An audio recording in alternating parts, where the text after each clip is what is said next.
Hello friends, welcome to day trader Telugu and good evening. Sensex 519 points fall అయి 61,145 దగ్గర close అయితే Nifty 148 points fall అయి 18,160 దగ్గర క్లోజ్ అయింది. వెరస్ బ్యాంక్ నిఫ్టీ 91 పాయింట్స్ డౌన్ అయి 42,347 దగ్గర క్లోజ్ అయింది. ఇవాల్టి మార్కెట్స్ రిలేటెడ్ గా ఓపెనింగ్ లోనే గ్యాప్ డౌన్ అండ్ ఆ గ్యాప్ డౌన్ నుంచి కూడా సెల్ ఆఫ్ అవుతూ మోస్ట్లీ మార్కెట్ ఒక రేంజ్ బౌండ్నెస్ ని మెయింటైన్ చేసింది. సిమిలర్ ట్రాక్షన్ బ్యాంక్ నిఫ్టీలో కూడా ఓపెనింగ్ గ్యాప్ డౌన్ నుంచి ఫాల్ అండ్ తర్వాత అంతా రేంజ్ బౌండ్నెస్ ఇవాళ మనకు మార్కెట్ లో కనిపించింది. రీసెంట్ టైమ్స్ లో మీరు గమనించారంటే మోస్ట్లీ బ్యాంక్ నిఫ్టీలో రీసెంట్ హైస్ నుంచి సిగ్నిఫికెంట్ ఫాల్ మనకు కనిపించదు, కానీ నిఫ్టీ రిలేటెడ్ గా కొంత సిగ్నిఫికెంట్ ఫాల్ మనకి రీసెంట్ హైస్ నుంచి కనిపిస్తుంది. పర్టికులర్ గా ఆల్ టైమ్ హైస్ నుంచి ఆల్మోస్ట్ లెస్ దాన్ 1% దగ్గర ఉన్నప్పటి నుంచి నిఫ్టీలో కొంత సెల్ ఆఫ్ అయితే కనిపించింది. అండ్ ఇవాళ మీరు గమనిస్తే బ్యాంకింగ్ ఇండెక్స్ కొంత స్ట్రాంగ్ గా ఉంది. ఓవరాల్ ఇవాళ PSU sector banks index almost 1% దగ్గరగా పెరిగింది. And most of the PSU banks అని కూడా ఇవాళ కూడా అప్ సైడ్ మూవ్ అయ్యాయి. ఎందుకని పిఎస్యు బ్యాంక్స్ ఇలా పెరుగుతున్నాయనే దాని బ్యాక్ ఉంటున్న రీజన్ ని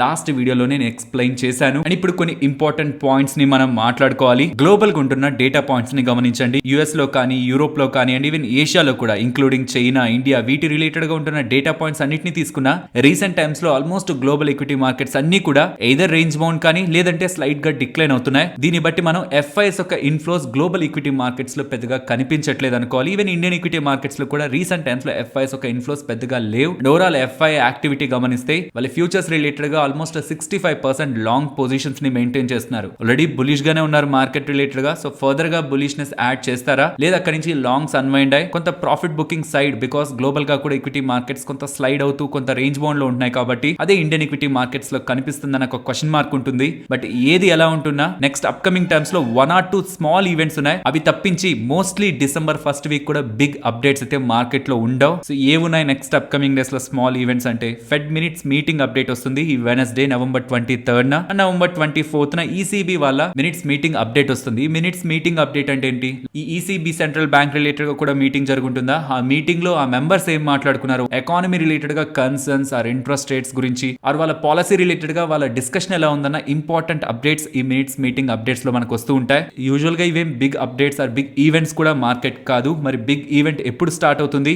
డిసెంబర్ 1st వీక్ లో అన్ఎంప్లాయ్మెంట్ డేటా వస్తుంది. ఐ థింక్ డిసెంబర్ 2nd అనుకుంటాను. తర్వాత December 5th to December 7th అప్పుడు ఆర్బీఐ మీటింగ్ ఉంటుంది. డిసెంబర్ 7th న మనకు ఆర్బీఐ మీటింగ్ అప్డేట్ వస్తుంది. So mostly December 1st week లోనే మెయిన్ ఇంపార్టెంట్ ఈవెంట్స్ మార్కెట్ ని హిట్ చేయబోతున్నాయి. ఇన్ బిట్వీన్ ఈ లోపు మార్కెట్ లో 1 or 2 డేస్ ట్రెండింగ్ డేస్ కనిపిస్తున్నా most of the days market range boundness, అది either up side or down side కొంతవరకు మూవ్ అవడం, most of the time range boundness ని మెయింటైన్ చేయడం ఇలానే కనిపిస్తుంది. ఈ రీసెంట్ టైమ్స్ లో డాలర్ ఇండెక్స్ అయితే పెద్దగా మూవ్ అవ్వట్లేదు. మీన్స్ కరెన్సీ రిలేటెడ్ గా అయితే ఇండియాకి నెగిటివ్ గా ఏం కనిపించట్లేదు. పాజిటివ్ యాంగిల్ తీసుకోవాలంటే క్రూడ్ ఆయిల్ చాలా ఎక్కువగా ఫాలో అవుతుంది కాబట్టి ఓఎన్జీసీ కానీ ఆయిల్ ఇండియా స్టాక్స్ కానీ ఫాలో అయ్యాయి. ఇవాళ ఓఎన్జీసీ ఎక్స్ డివిడెండ్ డేట్ కూడా ఆల్మోస్ట్ ₹6 పైగా ఎంతో డివిడెండ్ ఇచ్చారు. అది కాకుండా rest of the fall crude oil fall కారణంగా వచ్చిన fall. So crude oil follow అవుతుండడం, డాలర్ ఇండెక్స్ స్టేబుల్ గా ఉండడం, ఇవి మనం పాజిటివ్ గా తీసుకోవచ్చు. ఇక నెగిటివ్ సైడ్ చూడాలంటే entire global equity markets related గా పెద్దగా ఫండ్స్ ఫ్లో అవ్వట్లేదు. మోస్ట్లీ మార్కెట్స్ అన్ని కూడా కొంత slight negative to range boundness ని మెయింటైన్ చేస్తున్నాయి. అదే సెంటిమెంట్ ఇండియన్ ఈక్విటీ మార్కెట్స్ లో కూడా కనిపిస్తుంది. అండ్ పర్సనలీ మార్కెట్ రిలేటెడ్ గా వ్యూ ని ఒకవేళ బులిష్ గా చూడాలనుకుంటున్న వాళ్ళు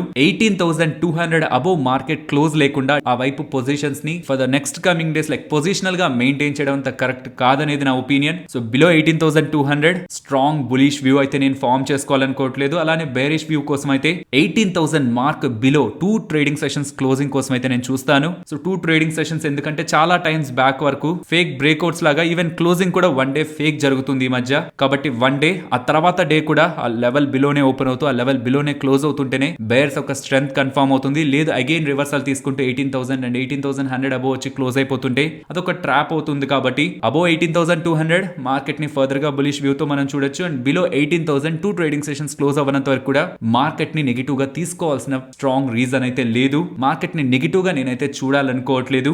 అండ్ ఫ్రెండ్స్, ఇలా మీ వరకు ఈ డేటాను తీసుకురావడానికి మేము పెడుతున్న ఎఫర్ట్స్ మీకు వాల్యుబుల్ గా అనిపిస్తుంటే మన వీడియోని తప్పకుండా లైక్ చేయండి. ఫస్ట్ ఐఎక్స్ గురించి మాట్లాడుకోవాలి. ఐఎక్స్ స్టాక్ ఇవాళ 5% దగ్గరగా మూవ్ అయింది కదా. దీని బ్యాక్ ఉంటున్న రీజన్ వీళ్ళ బోర్డ్ నవంబర్ 25th న మీట్ అయి బైబ్యాక్ రిలేటెడ్ గా డెసిషన్ తీసుకుంటారని చెప్పారు. స్టాక్ చాలా టైం నుంచి ఫాలో అవుతుండేసరికి మేబీ కంపెనీకి ఇది ఒక అట్రాక్టివ్ ప్రైస్ అనిపించి బైబ్యాక్ చేయాలనుకుంటున్నారా, లేకపోతే ప్రైస్ ఫాల్ ని అడ్డుకోవడానికి బైబ్యాక్ చేయాలనుకుంటున్నారు. మొత్తానికి బైబ్యాక్ ప్లాన్స్ అయితే తీసుకొస్తున్నారు. వీళ్ళ దగ్గర current cash in books almost 1,000 crore దగ్గరగా ఉంది. కంప్లీట్ గా క్యాష్ లో లేదు. 500 crores crores అరౌండ్ దగ్గరగా క్యాష్ ఉంది. Rest of the 500 crore around mutual funds వీటిలో ఇన్వెస్ట్మెంట్ లో ఉంది కాబట్టి టోటలీ ఇప్పటికిప్పుడు వీళ్ళు అనుకుంటున్న మాక్సిమం 1000 crore విలువ చేసే బైబ్యాక్ ని వీళ్ళు ఆఫర్ చేయగలరు. అండ్ మార్కెట్ క్యాపిటల్ 13,000 crore దగ్గరగా కాబట్టి ఒక బిగ్ బైబ్యాక్ అయితే ఐఎక్స్ వాళ్ళు అనౌన్స్ చేసే పాసిబిలిటీ తక్కువ ఉంది. But anyway stock price related గా రీసెంట్ టైమ్స్ లో వస్తున్న ఫాల్ లైక్ కొత్త ఎక్స్చేంజెస్ మార్కెట్ లోకి వచ్చి కాంపిటీషన్ ని వీళ్ళకి ఇస్తున్నాయని అండ్ రెగ్యులేటర్స్ విధించిన ప్రైజింగ్ క్యాప్ మెకానిజం ద్వారా అది డిసెంబర్ వరకు కంటిన్యూ అవుతుంది ఆ ప్రైజింగ్ క్యాప్. దాని కారణంగా కూడా సెల్లర్స్ కొంత అవే ఉంటూ వాల్యూమ్స్ డిక్లైన్ అవుతున్నాయని నెగిటివ్ అన్సర్టనిటీ స్టాక్ రిలేటెడ్ గా ప్లే అవుతూ వచ్చాయి కదా. ఆ నెగిటివ్ సెంటిమెంట్ ని ఇప్పుడు వస్తున్న ఈ బైబ్యాక్ అప్డేట్ ఇవాళకైతే పాస్ చేసి నియర్లీ 5% వరకు స్టాక్ ని మూవ్ చేసింది అనుకోవాలి.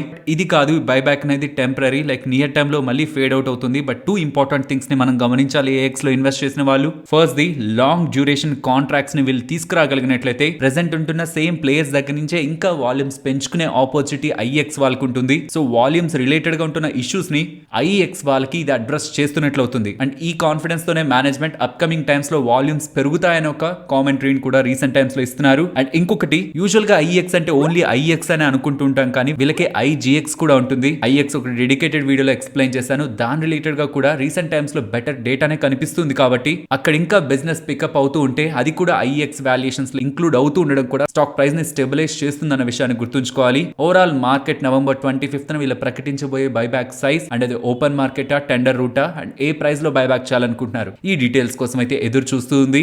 ఇవాల్టి book suggestion the 1 page financial plan. మనలో చాలా మంది డబ్బుల్ని సంపాదించడం పైనే ఫోకస్ పెడతాం కానీ సంపాదిస్తున్న డబ్బుల్ని ప్రాపర్ ఫైనాన్షియల్ మేనేజ్మెంట్ తో ఖర్చుల్ని అదుపులో ఉంచుకుంటూ ఫైనాన్షియల్ గా ఎలా స్టేబుల్ గా ఉండాలని మనలో చాలా మంది పట్టించుకోం. కానీ ఈ టాపిక్ మీదే కార్ల్ రిచర్డ్స్ గారు ఈ పుస్తకాన్ని రాశారు. ఫైనాన్షియల్ మేనేజ్మెంట్ కి కావాల్సిన మెలకువలు అండ్ ఈ ఫైనాన్షియల్ మేనేజ్మెంట్ ఒక ఆవశ్యకతను ఈ పుస్తకంలో చక్కగా వివరించారు. ఇలాంటి ఎక్కువ ధర కలిగిన పుస్తకాలతో పాటు various stock market and personal finance books ని కూడా పర్ డే 1 రూపీ కంటే తక్కువ ధరనే మనం చెల్లించి ఈ పుస్తకాల్ని మన తెలుగులో ఇతర రీజనల్ లాంగ్వేజెస్ అండ్ ఇంగ్లీష్ లో కూడా మనం ఈ యాప్ లో వినొచ్చు. డిస్క్రిప్షన్ కామెంట్ సెక్షన్ లో ఇచ్చిన లింక్ ని క్లిక్ చేస్తూ కూపన్ కోడ్ దగ్గర DTT 200 ని మీరు ఎంటర్ చేస్తే 199 రూపీస్ కే 1 year సబ్స్క్రిప్షన్ వస్తుంది. నెక్స్ట్ 2 కంపెనీస్ గురించి మాట్లాడుకోవాలి. ఒకటి ఎస్కాట్స్ స్టాక్ ఇవాళ నియర్ టు 8% దగ్గరగా పెరిగింది. ఇంకొకటి స్కిప్పర్. సో ఫస్ట్ ఎస్కాట్స్ గురించి వీళ్ళ mid term business plan related గా అయితే అప్డేట్ షేర్ చేశారు. చాలా ఇంట్రెస్టింగ్ గా ఉంటుంది, కొంచెం జాగ్రత్తగా గమనించండి. వీళ్ళు వెరీ అగ్రెసివ్ గైడెన్స్ ని ఇస్తున్నారు. మీన్స్ అప్కమింగ్ టైమ్స్ లో మేము ఒక పెద్ద ఎత్తున గ్రో అవబోతున్నాం అని వీళ్ళిస్తున్న డేటా పాయింట్స్ ని గమనించండి. ప్రెసెంట్ వీళ్ళకి ఉంటున్న రెవెన్యూస్ లైక్ FY22 లో వీళ్ళకి ఎంతైతే రెవెన్యూస్ వచ్చాయో అది FY28 నాటికి 2.5 times దగ్గరగా గ్రో అవుతుందని చెప్తున్నారు. మీన్స్ ఇక్కడ నుంచి నెక్స్ట్ 6 years లో మా కంపెనీ ఒక రెవెన్యూస్ 2.5 times దగ్గరగా గ్రో అవుతాయని అండ్ ఎబిడా మార్జిన్స్ రిలేటెడ్ గా కూడా సిగ్నిఫికెంట్ గ్రోత్ లైక్ ప్రెసెంట్ ఉంటున్న 10.8% అరౌండ్ నుంచి మిడ్ టీన్స్ గ్రోత్ దగ్గరగా వెళ్తుందని అండ్ ప్రెసెంట్ ఉంటున్న export market Indian export tractor market నుంచి అప్కమింగ్ ఇయర్స్ లో కౌంట్ చేసుకుంటూ వెళ్తే వీళ్ళు ఒక డామినెంట్ ప్లేయర్ గా మీన్స్ ఒక నెంబర్ 1 ప్లేయర్ గా ట్రాక్టర్ ఎక్స్పోర్ట్ మార్కెట్ ఇండియా నుంచి ఎక్స్పోర్ట్ అవుతున్న మార్కెట్ రిలేటెడ్ గా ప్లే చేస్తారని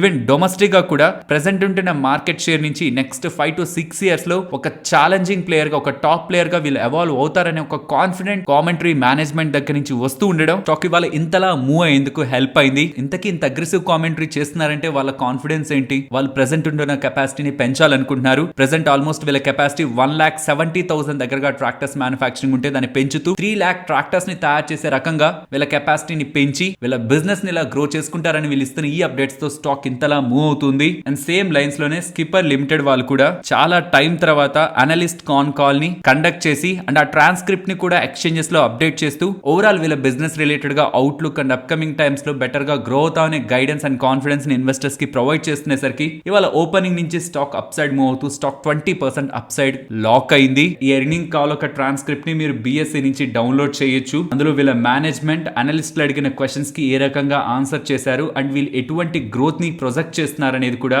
మీరు గమనించవచ్చు. పర్టికులర్ గా వీళ్ళ రెవెన్యూ అండ్ ఎక్స్పోర్ట్ రిలేటెడ్ గా సిగ్నిఫికెంట్ గ్రోత్ ని వీళ్ళు ప్రొజెక్ట్ చేస్తూ ఉండడం స్టాక్ ఇవాళ ఇంతలా మూవ్ అవుతుండడం బ్యాక్ ఉంటున్న reason. Next is my trip గురించి మాట్లాడుకోవాలి. స్టాక్ 85% దగ్గరగా ఫాల్ అయింది. ఇంట్రాడే సెషన్స్ లో నెల మీకు పోర్ట్ఫోలియోలో కనిపిస్తూ ఉంటుంది కదా. బట్ ఇవాళ 85% ఫాల్ అవడం కాదు, స్టాక్ 20% దగ్గరగా అప్ సైడ్ లాక్ అయింది. So if in case me demat account లో మీకు 85% దగ్గరగా లాస్ అనేలా కనిపిస్తూ ఉంటే దీనికి రీజన్ ప్రీవియస్ గా వీళ్ళు ప్రకటించిన bonus and stock split related గా ఇవాళ ఎక్స్ డేట్ ప్రీవియస్ గా వీళ్ళు బోనస్ ని 3:1 రేషియోలో అండ్ స్టాక్ స్ప్లిట్ ని 1:2 రేషియోలో ప్రకటించారు. And even November 23rd Wednesday వీళ్ళు బోర్డ్ మీటింగ్ ని కండక్ట్ చేస్తూ బోనస్ కన్సిడరేషన్ అండ్ అప్రూవల్ కోసం మీట్ అవ్వనున్నారనేసరికి already stock split and bonus ఇచ్చారు అండ్ వాటి రిలేటెడ్ గా ఇవాళ ex date and another time bonus related గా డెసిషన్ తీసుకోవడానికి November 23rd మీట్ అవుతున్నారని ఈ అప్డేట్స్ తో స్టాక్ ఫర్దర్ గా కూడా అప్ సైడ్ మూవ్ అయింది. సో క్వశ్చన్ అంతా already stock split and bonus announce చేసిన ఈ కంపెనీ ఇంకొకసారి బోనస్ రిలేటెడ్ గా ఎందుకు డెసిషన్ తీసుకోవాలనుకుంటున్నారు అన్నట్టు ఇంత షార్ట్ స్పాన్ లో అనేది అర్థం కావట్లేదు. సో November 23rd మనకు ఒక క్లారిటీ వస్తుంది కాబట్టి ఇన్వెస్టర్స్ ఎవరైతే ఇన్వెస్ట్ చేశారో November 23rd వీళ్ళు బోనస్ ఈక్విటీ షేర్స్ రిలేటెడ్ గా ఎటువంటి అప్డేట్ చేస్తారనేది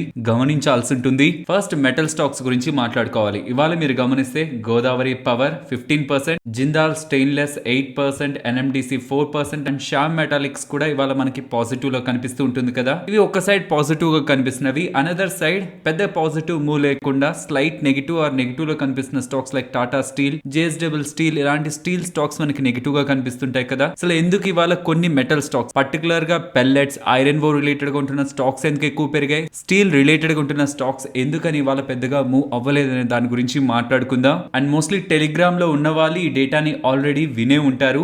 8 అరౌండ్ నేను మీకు 3 minutes 45 seconds metal stocks related గా ఉంటున్న డేటాని మార్కెట్ కు ముందు అప్డేట్ చేయడానికి ప్రయత్నించాను. ఫస్ట్ కొంత బ్యాక్ డ్రాప్ మాట్లాడుకునే ప్రయత్నం చేద్దాం. May 2022 లో గవర్నమెంట్ ఆఫ్ ఇండియా అప్పటి వరకు ఉన్న ఎక్స్పోర్ట్ డ్యూటీని మీన్స్ ఇక్కడ ఉన్న మెటల్ ప్లేయర్స్ ఇక్కడి నుంచి ఇతర దేశాలకు చేసే ఎక్స్పోర్ట్స్ మీద ఉన్న డ్యూటీని ట్యాక్స్ ని పెంచారు. స్టీల్ రిలేటెడ్ గా మ్యానుఫ్యాక్చరర్స్ కి 15% ట్యాక్స్ ని విధిస్తూ ఐరన్ ఓర్ రిలేటెడ్ గా ప్రీవియస్ గా ఉన్న 30% నుంచి 50% కి అండ్ పెల్లెట్స్ పై 0 నుంచి 45% కి ఎక్స్పోర్ట్ డ్యూటీని పెంచుతూ ఉండేసరికి వీటి రిలేటెడ్ గా భారీ మొత్తంలో ఎక్స్పోర్ట్ చేసే కంపెనీస్ పై ఇంపాక్ట్ పడుతూ ఉండడం, ఆ టైంలో స్టీల్ అలాగే పెల్లెట్స్ ని ఎక్స్పోర్ట్ చేసే కంపెనీస్ పై భారీ ప్రెషర్ పడింది. అందులో పెల్లెట్స్ పర్టికులర్ గా బికాస్ 0% నుంచి డైరెక్ట్ గా 45% కి ఎక్స్పోర్ట్ డ్యూటీని పెంచుతూ ఉండడం గోదావరి పవర్ రిలేటెడ్ గా బిగ్ ఇంపాక్ట్ అయితే కనిపించింది. ఇలా స్టీల్ అండ్ పెల్లెట్స్ రిలేటెడ్ గా ఎక్స్పోర్ట్స్ తగ్గుతుంటే ఇక్కడ అవి తయారు చేస్తున్న కంపెనీస్ కి ఇన్వెంటరీ బిల్డ్ అవుతుంది. మీన్స్ తయారు చేసిన ఆ మెటల్స్ అనేవి వాళ్ళు ఎక్స్పోర్ట్ ద్వారా అప్పటి వరకు సేల్ చేసుకున్నవి ఎక్స్పోర్ట్ చేయడానికి ఇప్పుడు ప్రాబ్లం అవుతుంది కాబట్టి ఎక్స్పోర్ట్ డ్యూటీ పెంచడం కారణంగా ఎదురు వాళ్ళు అది డొమెస్టిక్ గా అయినా సెల్ చేయాలి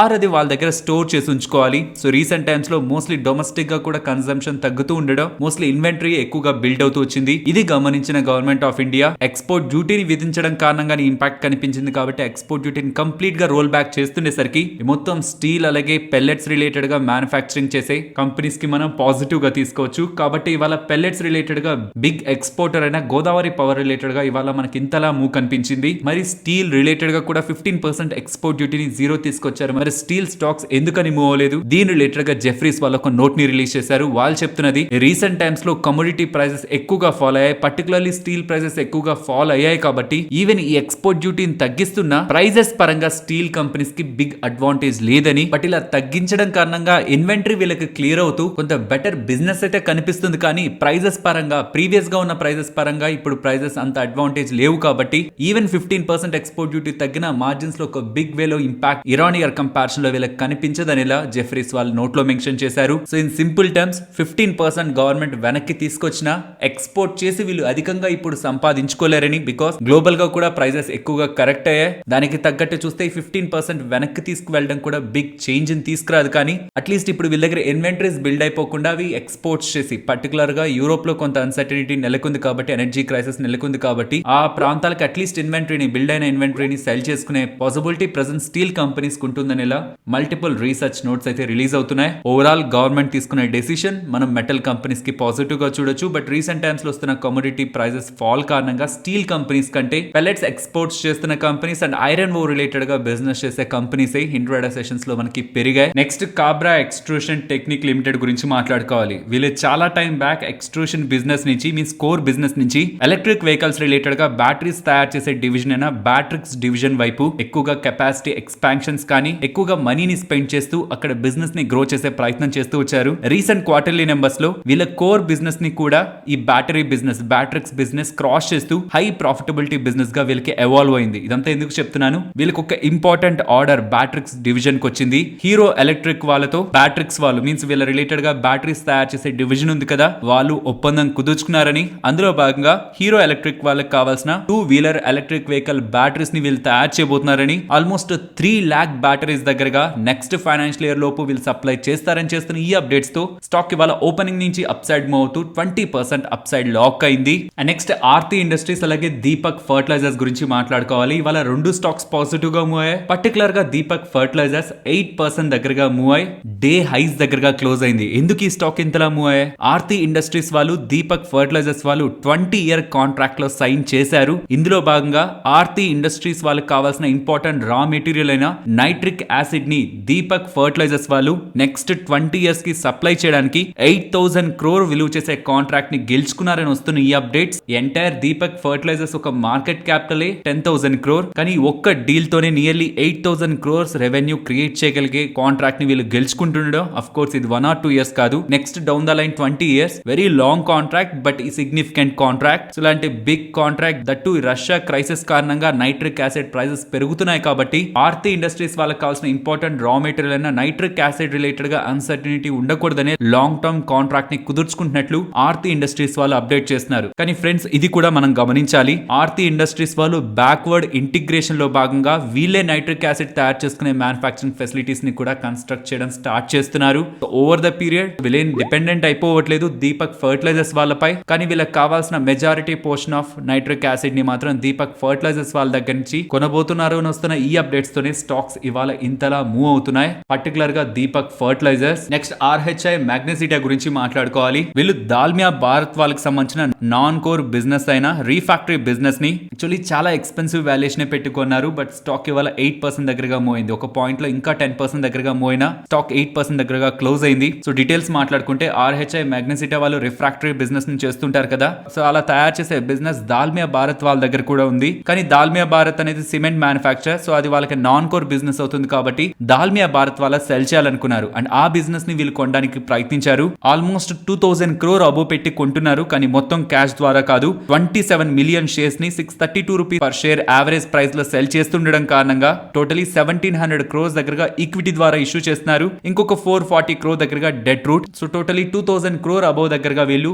దాల్మియా భారత్ వాళ్ళ రిఫ్రాక్టరీ బిజినెస్ అయితే కొంటున్నారు. So in terms of sales పరంగా చూస్తే 22 times ప్రైస్ టు ఎబిటా వీళ్ళు అక్వైర్ చేస్తున్నట్లు కాబట్టి డెఫినెట్లీ ఎక్స్పెన్సివ్ అక్విజిషన్. కానీ ఈ అప్డేట్ తర్వాత స్టాక్ నియర్లీ 8% పాజిటివ్ లో క్లోజ్ అయింది. నెక్స్ట్ జొమాటో స్టాక్ ఇవాళ నియర్లీ 4% దగ్గరగా డ్రాప్ అయింది కదా, దీని బ్యాక్ మనకి మార్కెట్ క్లోజ్ అయ్యాక ఒక అప్డేట్ కనిపిస్తుంది. జొమాటో కో ఫౌండర్ అయిన మోహిత్ గుప్తా గారు తన పొజిషన్ నుంచి రిజిగ్నేషన్ చేస్తూ ఉండడం. ఇప్పటి వరకు టాప్ లెవెల్ మేనేజ్మెంట్ లో ఈ ఎగ్జిట్ ని చూస్తే ఇది third big exit. So top level management లో ఇంపార్టెంట్ పర్సన్స్ ఎగ్జిట్ అవుతున్నారనే కన్సర్న్స్ తో స్టాక్ ఇవాళ ఇంతలా ఫాల్ అయింది. నెక్స్ట్ భారతీ ఎయిర్టెల్ గురించి మాట్లాడుకోవాలి. స్టాక్ ఇవాళ 1.5% దగ్గరగా మూవ్ అయింది కదా, దీని బ్యాక్ ఒక ఇంట్రెస్టింగ్ అప్డేట్ కనిపిస్తుంది. వీళ్ళు ఒరిస్సా అండ్ హర్యానా ఈ 2 సర్కిల్స్ లో బేస్ ప్లాన్ అయిన 99 రూపీస్ ప్లాన్ ని కట్ చేస్తూ మీన్స్ కంప్లీట్ గా రిమూవ్ చేస్తూ ఇక నెక్స్ట్ ఉంటున్న చీపెస్ట్ ప్లాన్ 155 రూపీ ప్లాన్ అని ఇలానే అవైలబిలిటీలో ఉంచారు. ఇది ఒక చిన్న ఎక్స్పెరిమెంట్ అనుకోవచ్చు. బికాస్ ఈ 2 సర్కిల్స్ ఆల్మోస్ట్ భారతీ ఎయిర్టెల్ ఒక కంప్లీట్ నెట్వర్క్ లో లెస్ దాన్ 5% ఉంటుంది. సో ఇలాంటి చిన్న సర్కిల్స్ లో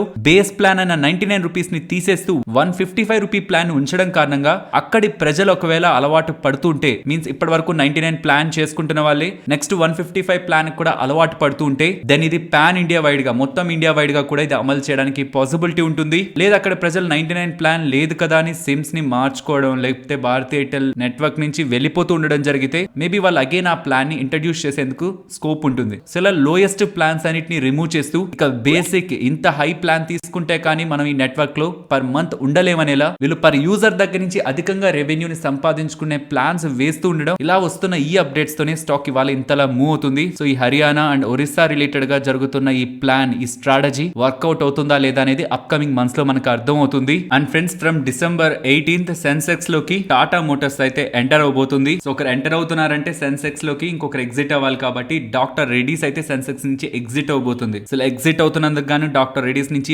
$112 million దగ్గరగా ఫండ్స్ అవుట్ ఫ్లో అవుతాయి. అండ్ టాటా మోటార్స్ సెన్సెక్స్ లోకి ఎంట్రీ అవుతుండడం కారణంగా $150 million దగ్గరగా ఫండ్స్ ఇన్ఫ్లో అవుతాయని మార్కెట్ డేటా ప్రకారం అర్థం అవుతుంది. ఇది మనకి December 18th నుంచి ఎఫెక్ట్ అవుతుంది. ఆల్రెడీ రీసెంట్ టైమ్స్ లో ఎక్కువగా కరెక్ట్ అయ్యి అనదర్ టైం నెగిటివ్ అప్డేట్స్ వస్తున్న ఫార్మా కంపెనీ అయితే అరబిందో ఫార్మా. ఇలా యూనిట్ 9 రిలేటెడ్ గా 10 అబ్జర్వేషన్స్ యూఎస్ FDA వాళ్ళ దగ్గర నుంచి వస్తున్నాయి. ఈ ఇన్స్పెక్షన్ November 10 to 18 మధ్యలో జరిగింది. అలా జరిగిన ఇన్స్పెక్షన్ కి 10 అబ్జర్వేషన్స్ వస్తున్నాయా? ఈ సేమ్ యూనిట్ రిలేటెడ్ గా ప్రీవియస్ గా యూఎస్ FDA వాళ్ళు ఇన్స్పెక్షన్ చేసింది May 2019 లో అప్పుడు జరిగిన ఇన్స్పెక్షన్ లో అఫీషియల్ యాక్షన్ ఇండికేటెడ్ అని వచ్చింది. అదే ఒక నెగిటివ్. సో 2019 మే తర్వాత ఇన్ని సంవత్సరాల గ్యాప్ తర్వాత అగైన్ యూనిట్ 9 రిలేటెడ్ గా ఇన్స్పెక్షన్ జరుగుతూ ఉండడం, ఈసారి ఏదైనా పాజిటివ్ అప్డేట్స్ వస్తాయా అనుకుంటే అగైన్ 10 అబ్జర్వేషన్స్ వస్తూ ఉండడం, ఫర్దర్ గా మనం స్టాక్ రిలేటెడ్ గా నెగిటివ్ గా తీసుకోవాలి. నెక్స్ట్ గోల్డ్మాన్ సాక్స్ వాళ్ళు global equity markets and even Indian GDP growth related గా కొన్ని కామెంట్స్ చేస్తున్నారు. చేస్తున్నది బేర్ మార్కెట్ ఇంకా కంప్లీట్ అవ్వలేదని, ఇక్కడ నుంచి అప్కమింగ్ టైమ్స్ లో కూడా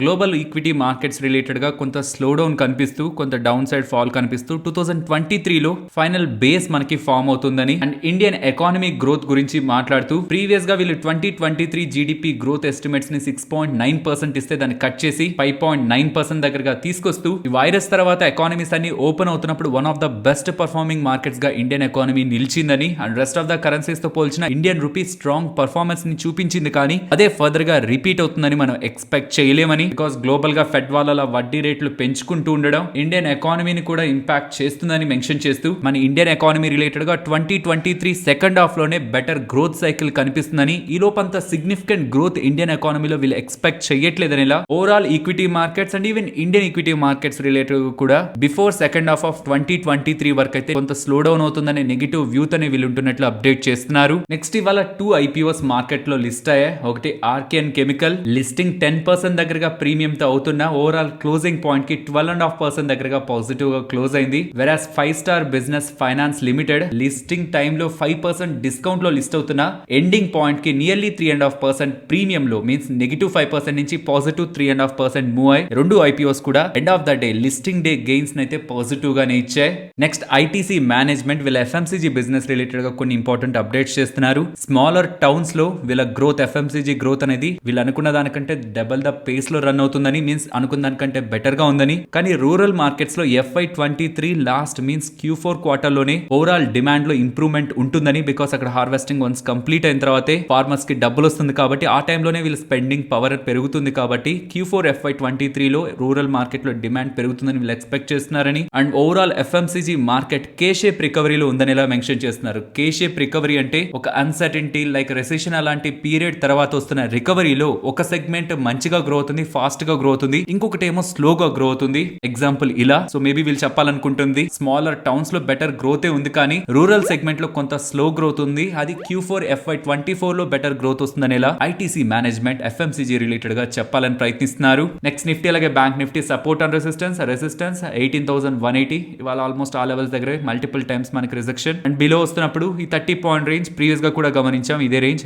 18,090 to 18,120. బ్యాంక్ నిఫ్టీ ఇవాళ మల్టిపుల్ టైమ్స్ సపోర్ట్ తీసుకునే లెవెల్ ని ఇంపార్టెంట్ సపోర్ట్ గా గమనిస్తున్నాను. 42,230 and up side 42,450. And as per Nifty option chain data ఈ monthly expiry and next week లో ఉంటున్న కాంట్రాక్ట్ డేటాను కూడా మీరు కంబైన్ చేస్తున్నా 18,000 to 18,500 అదే ఇంపార్టెంట్ రేంజ్ లా కనిపిస్తుంది. ఈవెన్ 18,000 కి దగ్గరగా ఉంటున్న 18,000 దగ్గర పుట్ రైటింగ్ సిగ్నిఫికెంట్ గానే ఉంది compared with call writing. So కాబట్టి 18,000 to 18,500 ని ఇంపార్టెంట్ రేంజ్ గా మనం అప్కమింగ్ డేస్ లో మార్కెట్ లో గమనించవచ్చు. ఫైనలీ ఇది ఫ్రెండ్స్ మన వీడియో నచ్చిందా? నచ్చితే మన వీడియోని లైక్ చేయండి ఫ్రెండ్స్ అండ్ ఈ వీడియో మన వాళ్ళకి యూజ్ అవుతుంది అనుకుంటే తప్పకుండా షేర్ చేయండి అండ్ మన ఛానల్ ని సబ్స్క్రైబ్ చేయనట్లయితే ఛానల్లో ఉంటున్న కంటెంట్ ని గమనించండి. ఇఫ్ ఆ కంటెంట్ మీకు యూజ్ అవుతుంది అనుకుంటేనే ఛానల్ ని సబ్స్క్రైబ్ చేసి పక్కనే ఉన్న బెల్ ఐకాన్ క్లిక్ చేయండి. మరొక ఇంట్రెస్టింగ్ వీడియోతో మళ్ళీ మీ ముందుకు వస్తాను. అంతవరకు టేక్ కేర్. జై హింద్.